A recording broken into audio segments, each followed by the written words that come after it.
எல்லாருக்கும் வணக்கம். நான் உங்கள் சித்த மருத்துவர் தீபிகா ரவிசங்கர் பேசுகிறேன். ஆயுர்வேத மருத்துவத்துலேயும் சித்த மருத்துவத்துலேயும் வெறும் சிம்டமேட்டிக் ட்ரீட்மெண்ட் மட்டும் பண்ணுறதில்ல. வேறு எப்படி பண்ணுறோம்?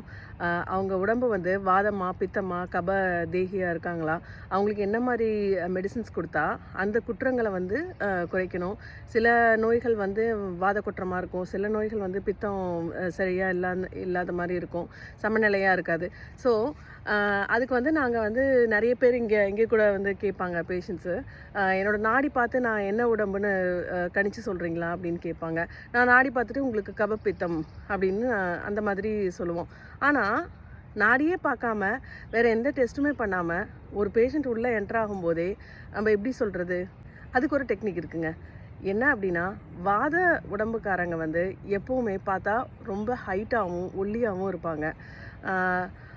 எவ்வளோ சாப்பிட்டாலும் அவங்க வந்து ஒல்லியாகவே இருப்பாங்க. அவங்க ரொம்ப லைட்டாக ஃபீல் பண்ணுவாங்க. இது வந்து வாத உடம்புக்காரங்களோட குணங்கள். கபம் இருக்கிறவங்க வந்து கபம் அப்படின்னாலே வந்து கூல்னஸ் அப்படின்னு அர்த்தம். அதாவது இப்போது சளி பிடிச்சா அது வந்து கபம் டைப் ஆஃப் டிசீஸ் அப்படின்னு சொல்லுவோம். அதனால் கபம் இருக்கிறவங்க வந்து கொஞ்சம் ஓவர் வெயிட்டாக இருப்பாங்க. பார்க்குறதுக்கு கொஞ்சம் குண்டாக இருந்தாலோ அதை வந்து நம்ம கபம்னு சொல்ல முடியும்.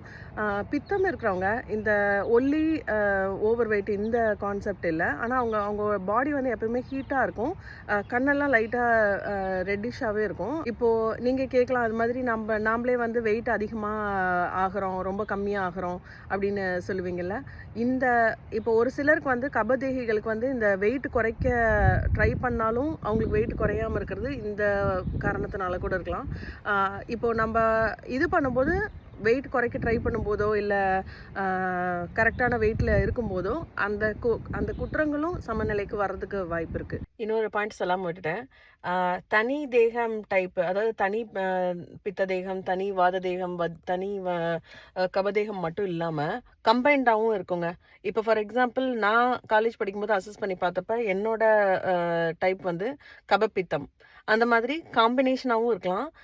வாத பித்தமாகவும் இருக்கலாம், கபப்பித்தம், வாத கபம், இப்படி டிஃப்ரெண்ட்டான காம்பினேஷன்லேயும் இருக்கலாம். ஸோ அப்படி இருக்கிறவங்களுக்கு வந்து இந்த 2 பாடியோட கேரக்டரிஸ்டிக்ஸுமே கலந்துருக்கும்.